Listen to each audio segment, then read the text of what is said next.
नमस्कार दोस्तों, कैसे हैं आप सभी लोग। आज हम लोग बात करने वाले हैं ह्यूमन ब्रेन के बारे में। ह्यूमन ब्रेन के बात करने से पहले मैं आपको बता देना चाहता हूँ कि अगर अभी तक हमारा पहला वीडियो और दूसरा वीडियो इस कंट्रोल एंड कोऑर्डिनेशन चैप्टर का है, जिसमें हम लोग फर्स्ट वीडियो में हमने डिस्कशन किया था कंट्रोल एंड कोऑर्डिनेशन का, और सेकंड वीडियो में हमने डिस्कशन किया था नर्वस सिस्टम का। अगर अभी तक वो वीडियो आप नहीं देखे हैं तो लिंक डिस्क्रिप्शन में जाकर पहले देख लीजिए। उसके बाद ह्यूमन ब्रेन पर आकर हम लोग बात करेंगे। आप पढ़िएगा ह्यूमन ब्रेन के बारे में, तभी समझ में आएगा, क्योंकि उनमें हमने डिस्कशन कर चुका है involuntary action, voluntary action, nervous system में जो CNS PNS यानी कि पेरिफेरल नर्वस सिस्टम होता है, सेंट्रल नर्वस सिस्टम होता है, उस सारा चीज़ के बारे में हम लोगों ने डिस्कशन कर चुका है। अब बारी है ह्यूमन ब्रेन के बारे में डिस्कशन करने का। तो ह्यूमन ब्रेन में डिस्कशन हम लोग करेंगे।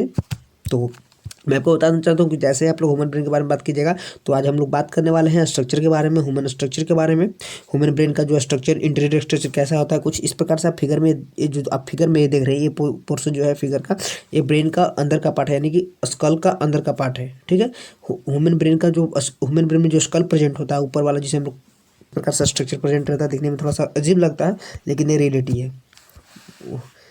अंदर का चीज़ थोड़ा सा दिखने में ये लगता है। तो चलिए हम लोग बात करेंगे डिफरेंट पार्ट्स ऑफ ब्रेन का। तो जाने से पहले अगर अभी तक हमारे चैनल को सब्सक्राइब नहीं किए हैं तो सब्सक्राइब कर दीजिए, बेल आइकन को हिट कर दीजिए। तो चलते हैं हम लोग स्टार्ट करते हैं ब्रेन के बारे में। एक्चुअली ब्रेन होता क्या है, तो देखिए ब्रेन क्या है।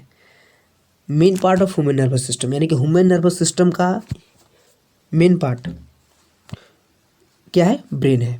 और all the voluntary and involuntary function are perform by brain, यानी कि बोल रहा है कि जितने भी वॉलेंट्री एंड इन्वॉलेंट्री फंक्शन जो होते हैं वो परफॉर्म किया जाता है ब्रेन के द्वारा। और ह्यूमन नर्वस सिस्टम का सबसे मेन पार्ट ब्रेन है, क्योंकि सबसे ज़्यादा अगर नर्व कहीं रहता है तो ब्रेन में रहता है सबसे ज़्यादा, क्योंकि वहाँ पर सारा सिग्नल कोऑर्डिनेट करना रहता है। तो सबसे ज़्यादा सिग्नल जो होता है नर्वस का, मतलब नर्व जो सबसे ज़्यादा रहता है वो ब्रेन में ही रहता है। तो इसलिए मेन पार्ट होता है नर्वस सिस्टम का, सबसे ह्यूमन ब्रेन का सबसे नर्वस सिस्टम जो है, main part of human nervous system जो कि ब्रेन है, क्योंकि ब्रेन में सबसे ज़्यादा नर्व्स प्रेजेंट वहीं पर रहता है। तो ये वॉलेंट्री एक्शन और इन्वॉलेंट्री फंक्शंस क्या है, एक्चुअली मैं बता देना चाहता हूँ कि इन्वॉलेंट्री एक्शन वैसे एक्शन को बोलते हैं जो मतलब ब्रेन का हेल्प बहुत नॉर्मल, मतलब एक डायरेक्शन देने के लिए होता है, ना के बराबर होता है, और जैसे ब्रीथिंग करते हैं तो ये इन्वॉलेंट्री एक्शन में आता है। और वॉलेंट्री एक्शन की बात करें तो जिसमें मतलब ब्रेन की मदद से सारा चीज़ में जब खेलते हैं, जैसे दौड़ते हैं, तो ये सारा चीज़ जो है वो वॉलेंट्री एक्शन के अंदर आता है। और इनवॉलेंट्री के एक्शन के अंदर जैसे ब्रीथिंग हो गया, ठीक है, हार्ट बीट हो गया, थिंकिंग हो गया, ठीक है, इसमें एक्चुअली जो है ना स्पाइनल कोड का, जिसमें स्पाइनल कोड का यूज ना हो, ठीक है, उसको हम लोग बोलते हैं इनवॉलेंट्री एक्शन।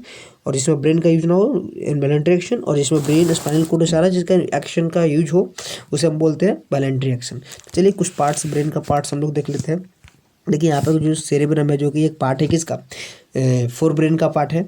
ठीक है, फोर ब्रेन का पार्ट है। मैं आपको बताऊंगा कि मतलब 3 भाग में बांटा गया है, किस किस पार्ट में बांटा गया है। ठीक है, सेरेब्रम है पिट्यूटरी ग्लैंड जो होता है ब्रेन में, देखिए किस पोजीशन पर प्रेजेंट होता है। यहाँ पे जो है ये पिट्यूटरी ग्लैंड प्रेजेंट होता है। हाइपोथैलेमस उसी तरह से है। ऑप्टिकल लोब होता है, फ्रंटल लोब होता है जो कि आगे की ओर प्रेजेंट रहता है। मैं आपको बताना चाहूँगा जो सेरेब्रम है, सबसे largest part of the brain यही है, सेरेब्रम जो है सबसे लार्जेस्ट पार्ट है ब्रेन का। अब हम बात करेंगे ब्रेन का जो डिवीज़न है वो 3 पार्ट में डिवाइड किया गया है। देखिए human brain is divided into 3 parts, fore brain, mid brain, hind brain. ठीक है, ह्यूमन ब्रेन को 3 पार्ट में बांटा गया है, फोर ब्रेन, मिड ब्रेन और हैंड ब्रेन।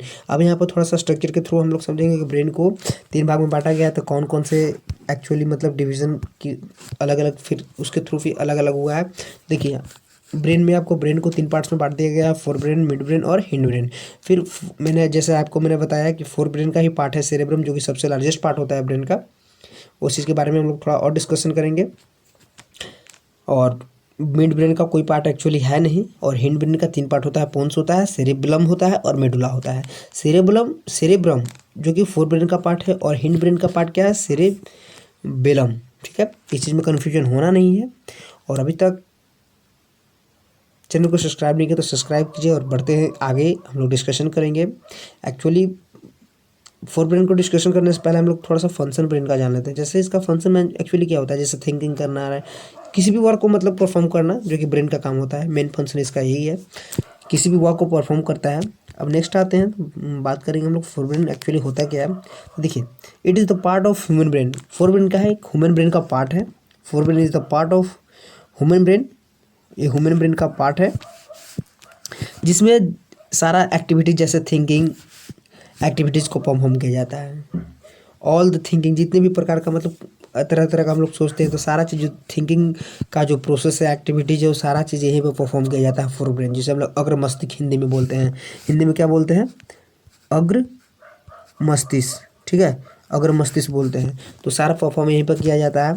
और सेकंड पॉइंट क्या है कि it helps in learning personality, it is a development, यानी कि बोल रहा है कि डेवलपमेंट किसी चीज़ को मतलब लर्न करने में मतलब और पर्सनालिटी को डेवलपमेंट करने में हेल्प करती है फोर ब्रेन, ठीक है, हेल्प करती है।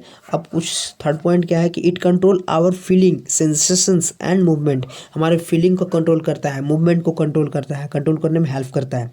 और जितने भी वॉलेंट्री एक्शंस जो परफॉर्म किए जाते हैं वो फोर ब्रेन के ही द्वारा किया जाता है। वॉलेंट्री एक्शन बोले तो जो कि मतलब जैसे प्लेइंग हो गया, रीडिंग हो गया, वॉकिंग हो गया, फोर ब्रेन इसलिए क्योंकि ये थिंकिंग एक्टिविटी वर्क करता है, मतलब थिंकिंग का जो भी काम होता है, थिंकिंग का जो भी एक्टिविटीज़ होता है वो फोर ब्रेन के द्वारा होता है। तो इसलिए जैसे कि वॉलेंट्री एक्शन में हेल्प करता है, क्योंकि खेलते समय हमें थिंकिंग की ज़रूरत है, रीडिंग या खेलते समय, पढ़ते समय, वॉकिंग करते समय, एनी टाइम हमें क्या एक थिंकिंग का ज़रूरत था। और जो एक्टिविटी होता है थिंकिंग का वो फोर ब्रेन में ही होता है, और ये एक अंदर किसके अंदर आता है? वॉलेंट्री एक्शन के अंडर आता है, ठीक है। यहाँ तक आप समझिए। अब बोल रहा है आपको कि it helps in memory and experience, simple सा है। फोर ब्रेन जो है हेल्प करता है मेमोरी, किसी चीज़ को मेमोराइज करने में, मतलब दोबारा मतलब याद दिलाने में, एक तरह से बोलते हैं यादाश्त, ठीक है। तो उसका एक्सपीरियंस होता है, मतलब एक्सपीरियंस या फिर उस मेमोरीज को रीमेमोराइज्ड यानी कि दोबारा याद उसको मतलब दिलवाता है, वो एक फोर ब्रेन का ही वर्क होता है। उसी तरह से फोर ब्रेन का हमने जैसा पार्ट आपको फोर ब्रेन का ही एक पार्ट है, ठीक है। फोर ब्रेन का पार्ट जैसे सेरेब्रम, सेरेब्रम क्या है? सेरेब्रम हमने बताया कि सेरेब्रम जो है largest part of the brain है, ब्रेन का सबसे बड़ा पार्ट है। और ये इसको दो भाग में बांटा गया है, इंटू टू हेमिस्फीयर, हेमिस्फीयर में तो समझते हैं ना, ये अर्धगोला, ठीक है। इस तरह से दो भाग में बांटा गया है। इस तरह से हर्ट है, देखिए हर्ट, सॉरी इस तरह से ब्रेन देखिए यहाँ पर ऐसे। और इसी को मतलब कुछ भी वर्क करना रहता है तो इस चीज़ को अलग अलग डिवाइड करते हैं, ठीक है। इसको मतलब थ्रू द न्यूरोलॉजिस्ट इसको अलग किया जाता है, क्योंकि जो ब्रेन का वर्क के अंदर जो वर्क करते हैं, मतलब किसी भी डिजीज़ को सही करने का, वो न्यूरोलॉजिस्ट का रोल सबसे ज़्यादा प्ले किया जाता है। अब देखिए इसमें जो दो हेमिस्फीयर में बांटा गया था, जिसको हम लोग बोलते हैं सेरेबेलम हेमिस्फीयर, ठीक है। जो हेमिस्फीयर दो हेमिस्फीयर में बांटा गया है उसको हम लोग क्या बोलते हैं? या तो हाफ्स बोलते हैं, मतलब टू हाफ्स में बांटा गया है, या टू हेमिस्फीयर में बांटा गया है, तो उसे हम लोग या तो हाफ्स बोलते हैं या सेरेब्रम बोलते हैं, ठीक है। सेरेब्रम हेमिस्फीयर या फिर हाफ सेरेब्रम हाफ्स, ठीक है। अब नेक्स्ट क्या है? बोल रहा है कि इट इनिशिएट यानी कि आरंभ करता है, एंड कोऑर्डिनेट यानी संतुलन करने में किसी भी मूवमेंट को, एंड रेगुलेट टेम्परेचर, और टेम्परेचर को रेगुलेट करने में मदद करता है। बोल रहा है कि इनिशिएट, किसी चीज़ को इनिशिएट करने में यानी कि स्टार्ट करने में, क्योंकि थिंकिंग एक्टिविटी इसी के पास है ना। तो किसी चीज़ को स्टार्ट करने में या उसको संतुलन करने में, कोऑर्डिनेट करने में, संभालने में, किसी भी मूवमेंट को, या फिर रेगुलेट करता है, टेम्परेचर को रेगुलेट करने में मदद करता है। इसका अगर अभी भी आप लोगों को थोड़ा सा अगर डाउट होगा कि मतलब सेरेब्रम किस साइड प्रेजेंट है, तो मैं आपको दिखा देना चाहता हूँ एक फिगर के हेल्प से। देखिए ये जो पार्ट है, जो हमने बताया कि सेरेब्रम जो है एक सबसे लार्जेस्ट पार्ट होता है ह्यूमन ब्रेन का, और ये इसको दो भाग में बांटा गया है। इसको क्या दो भाग में बांटा गया है? ये जो टोटली टू हेमिस्फीयर में बांटा गया है, इस तरह से टू हेमिस्फीयर में बांटा गया है। ये एक साइड है और फिर एक और साइड होगा, ठीक है, कुछ इस तरह से। तो यहीं से इसको दो भाग में बांटा जाता है, ठीक है। ये अलग अलग यहाँ से किया जाता है, या इस साइड से अलग किया जाता है। तो अब देखिए इसमें आप लोगों ने देख लिया कि सेरेब्रम ये इसी पार्ट को जो ह्यूमन ब्रेन का सबसे लार्जेस्ट पार्ट है, जिसे हम लोग सेरेब्रम बोल रहे हैं, और इसे दो हेमिस्फीयर या हम बोलो से दो हाफ्स में इसे बांटा जाता है, ठीक है। अब देखिए इसी में थोड़ा सा और पार्ट देख लेते हैं, सारा चीज़ फोर ब्रेन, जो कि आगे वाला जो होता है इसी पोर्शन को हम लोग फोर ब्रेन बोलते हैं। और पिट्यूटरी ग्लैंड देख लीजिए, ठीक ये हाइपोथैलेमस के नीचे वाला लेयर जो होता है वो पिट्यूटरी ग्लैंड जिसमें प्रेजेंट होता है, यहाँ पे पिट्यूटरी ग्लैंड होता है। देख लीजिए पॉइंट सबको मैं समझा देना चाहता हूँ, ठीक है। उसी तरह से हैंड ब्रेन को तीन पार्ट्स में बांटा गया है। अब देखिए तीनों का पोजीशन कहाँ कहाँ है। यहाँ पे पोन्स का इस पोजीशन पे है, मेडुला जो कि उससे नीचे है, और सेरेब्रम जो कि यहाँ पे है, ठीक है, यहाँ पे, यानी कि कहने का मतलब हमने फर्स्ट पिक्चर में देखा था, देखिए, यानी कि सेरेब्रम देखिए मिड ब्रेन के नीचे, ये जो पार्ट है ये पूरा सेरेबेलम का पार्ट है। देखिए यहाँ पे इस फिगर में देखिए, है ना, ये जो पार्ट है आपका, ये टोटल किसका है, सेरेबेलम का पार्ट है। अब तो समझ चुके होंगे ना, ये जो पार्ट है पूरा, ये सेरेबेलम का पार्ट है, ये मेडुला पार्ट है, और ये पोन्स वाला पार्ट है। और हैंड ब्रेन, मिड ब्रेन जो कि मगर मस्तिष्क मतलब बोलते हैं, ये देखिए यहाँ पे है, ये जो है पोजीशन मिड ब्रेन का है। हैंड ब्रेन आप लोग समझेंगे 3 भाग में बांट गया है, जो कि पीछे वाला पार्ट को बोलते हैं, और ये है जो पोजीशन ये है कॉर्पस लैक्रोसम का, और ये है क्रैनियम जिसे हम लोग स्कल बोलते हैं। हमने बताया ना, ये जो पार्ट है ये वाइट वाला, ये जो राउंड कर रहा है बॉन्डेड है, ये जो ब्रेन हम लोग का बॉन्डेड होता है वो स्कल से बॉन्डेड होता है, ठीक है, स्कल से बॉन्ड होता है, जिसे हम लोग क्रेनियम के नाम से भी जानते हैं, ठीक है, क्रेनियम के नाम से भी जानते हैं। चलिए अब आते हैं नेक्स्ट क्या है हम लोग का, सेरेब्रम तो हो गया, अब हम लोग बात करेंगे मिड ब्रेन का, ठीक है, मिड ब्रेन का। देखिए मिड ब्रेन क्या है, mid brain helps in performing reflex on the basis of visionary and ordinary, यानी कि बोल रहे हैं कि मिड ब्रेन का जो फंक्शन होता है ये परफॉर्म करता है रिफ्लेक्स एक्शन। रिफ्लेक्स यानी कि सडन जो एक्शन लिया जाए, सडन एंड एक्शन को ही हम लोग रिफ्लेक्स एक्शन बोलते हैं। जैसे कि मतलब कुछ चीज़ सुने या कुछ चीज़ विजन किए, देखें, तो देखने के बाद जो मतलब एक अंदर से जो तुरंत करने का मन करता है उसी चीज़ को हम लोग रिफ्लेक्सेशन बोलते हैं। यानी कि सडन जो एक्शन लिया जाता है हमारे ब्रेन के द्वारा, उसे हम लोग रिफ्लेक्स एक्शन बोलते हैं। सडन एंड इनवॉलंटरी एक्शंस को हम लोग रिफ्लेक्स एक्शन बोलते हैं, ठीक है, सडन इनवॉलंटरी एक्शन को रिफ्लेक्स एक्शन बोलते हैं। जैसे हम लोग ने किसी चीज़ को देखा, किसी एक्सीडेंट को देखा, तो एक्सीडेंट को देखने सबसे पहले हमारे विजन क्या आता है कि जाए उसके पहले मतलब उसे संभालें, सही करें, उन्हें हॉस्पिटल तक ले जाए। तो ये जो काम होता है एक मिड ब्रेन का काम होता है, ठीक है, ये कंट्रोल करता है मूवमेंट ऑफ हेड, नेक और ये सारे चीज़ जितने भी पार्ट हैं उन सब का मूवमेंट में कंट्रोल करता है, ठीक है। अब आते हैं हैंड ब्रेन। हैंड ब्रेन को मैं आपको बताना चाहूँगा कि back portion of the brain is known as hand brain, यानी कि हमने जैसे बताया कि जो बैक पोर्शन होता है, जो सबसे पिछला भाग होता है, उसे हम लोग हैंड ब्रेन बोलते हैं। देखिए यहाँ पे फिगर के थ्रू आप देख सकते होंगे हैंड ब्रेन हम लोग किसे बोलते हैं, ठीक है। ये देखिए ये जो पोर्शन है आपका हैंड ब्रेन का पोर्शन है, यहाँ पर आप आ जाइए, थोड़ा सा इरेज करना चाहूँगा। देखिए ये जो पोर्शन है हैंड ब्रेन का है, देखिए हैंड ब्रेन, मिड ब्रेन तो आपने देख लिया। अब ये जो पोर्शन है हैंड ब्रेन का, ये जो पोर्शन है हैंड ब्रेन का पोर्शन है आपका, ये जो पोर्शन है आपका हैंड ब्रेन का पोर्शन है, ठीक है। चलिए देखते हैं,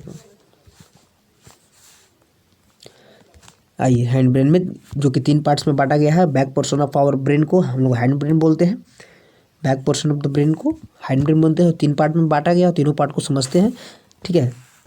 हैंड ब्रेन जो है 3 पार्ट्स में बांटा गया है, पहला पोन्स, मेडुला और सेरेबेलम। देखिए पोन्स क्या है, एक कंट्रोल करता है रेस्पिरेशन ऑफ आवर बॉडी, यानी कि हमारे बॉडी में जितने भी श्वसन का प्रोसेस होता है, रेस्पिरेशन का प्रोसेस होता है, कंट्रोल किया जाता है किसके द्वारा, पोन्स के थ्रू कंट्रोल किया जाता है। और फिर सेकंड है मेडुला, ये परफॉर्म करता है इनवॉलंटरी एक्शन, जैसे कि होता है स्वेटिंग, पसीना आ रहा है, तो इसमें कहीं स्पाइनल कॉर्ड का कोई यूज नहीं है, ब्रेन का कोई यूज नहीं है, यानी कि इनवॉलंटरी एक्शन को ही इनवॉलंटरी एक्शन किसे बोलते हैं, जिसमें मतलब ना कोई ब्रेन का यूज हो, ना कोई स्पाइनल का यूज हो, जैसे ब्रीथिंग हो गया, स्वेटिंग हो गया, स्नीजिंग, छींक रहे हैं, तो इसमें कहीं ब्रेन का नहीं यूज है, ना ही स्पाइनल कॉर्ड का यूज है, हार्ट बीट हो गया है, ठीक है। इस तरह से तो मेडुला का जो काम होता है ये परफॉर्म करता है इनवॉलंटरी एक्शन को, जैसे हमने बता दिया। और सेरेब्रम एक कंट्रोल करता है हमारे बॉडी को बैलेंसिंग करने में, जैसे हम लोग डांस कर रहे हैं, वॉक कर रहे हैं, तो हमें बॉडी को बैलेंस चाहिए, फ्रिक्शन चाहिए, ठीक है। तो उस चीज़ को बैलेंस करने में, बॉडी को बैलेंस करने में जो वॉक करता है वो सेरेबेलम का काम होता है, ठीक है। अगर यहाँ तक आप आ चुके हैं वीडियो में तो चैनल को सब्सक्राइब करके ही जाइएगा, और आगे देखने के लिए नेक्स्ट जो टॉपिक हमारा होगा वो नेक्स्ट स्पाइनल कॉर्ड के बारे में डिस्कशन करें। अगर अभी तक स्पाइनल कॉर्ड एक्चुअली मैं बता देना चाहता हूँ, ये देखिए ये जो पार्ट है ये स्पाइनल कॉर्ड का पार्ट है, और नेक्स्ट यहाँ तक तो हमने डिस्कशन कर चुका, ठीक है, हम लोग कहाँ तक डिस्कशन कर चुके हैं, ब्रेन तक डिस्कशन कर चुके हैं। अब बारी है स्पाइनल कोड की डिस्कशन करने की। ठीक है, अब हम लोग डिस्कशन करेंगे किसका, स्पाइनल कोड का। यहाँ तक तो हम लोग को क्लियर होगा। आप हम हमारा थर्ड वीडियो से पहले अगर first second video control and coordination जो हमारा पहला टॉपिक है, अगर वो नहीं देखे हैं, सेकंड जो हमने इस पर वीडियो बनाया है नर्वस सिस्टम का, ठीक है, वो अगर नहीं देखे हैं तो आप चैनल में जाइए, डिस्क्रिप्शन में दिया हुआ है, वहाँ से आप चैनल को क्लिक कर वहाँ से आप देख लीजिए। धन्यवाद।